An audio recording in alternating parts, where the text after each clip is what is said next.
Si des millions de fans en rêvaient, être l'épouse d'Elvis Presley n'avait rien d'évident.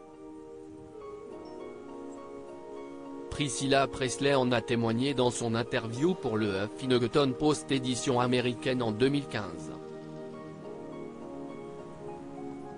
Le magazine Vanity Fair s'est replongé dans les paroles de la femme du King, jusqu'à leur divorce en 1973, 4 années avant sa mort à l'âge de 42 ans.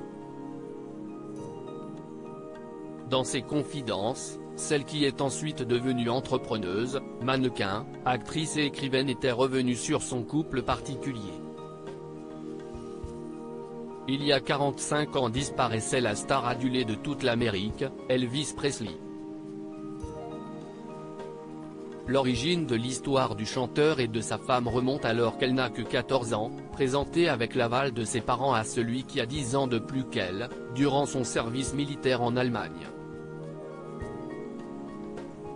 Les amoureux se retrouvent une fois réunis en Amérique, les parents de la jeune fille ayant accepté qu'elle rejoigne son amoureux. Elle a accepté la chasteté durant des années, s'adonnant à des jeux coquins de photos érotiques par exemple, car le King voulait fermement épouser une femme vierge, ce qui ne l'empêche pas lui, de fréquenter d'autres femmes. Largué par Anita Wood fin 1966, Elvis se marie quelques mois après avec Priscilla. Si est en 1967 que le couple se dit oui, avant d'accueillir un an plus tard Lisa Marie, enfant unique des Tourtereaux. Dans une interview avec la journaliste star Barbara Walters, la femme du King raconte la transformation qu'elle a subie. Entre les mains des professionnels, Elvis veut désormais la relooker, bye bye la sage écolière, il la met les yeux fardés de noir, les cheveux au brushing impeccable, le look à la pointe.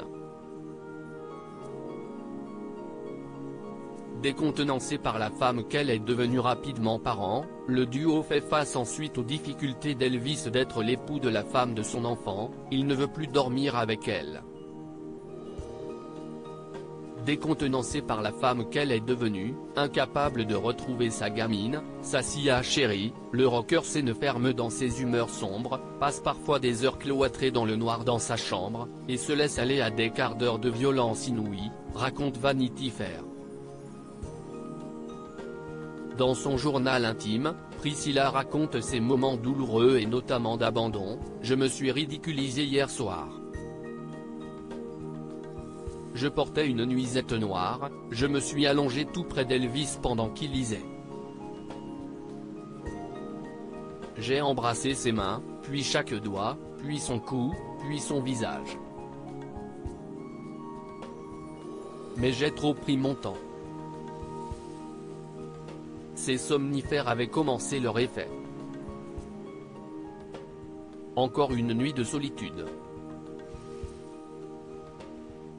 La femme d'Elvis Presley se doit d'être une épouse, une mère et d'être rock'n'roll.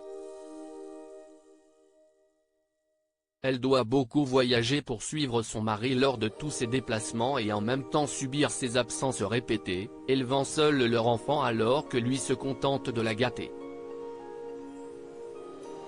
L'histoire d'amour prend fin officiellement quand Elvis et Priscilla divorcent en 1973. Malgré tout, son ex-femme assure être restée en bons termes avec lui, pour le meilleur de leur fille et de leur descendance. « Nous sommes restés amis jusqu'à sa mort.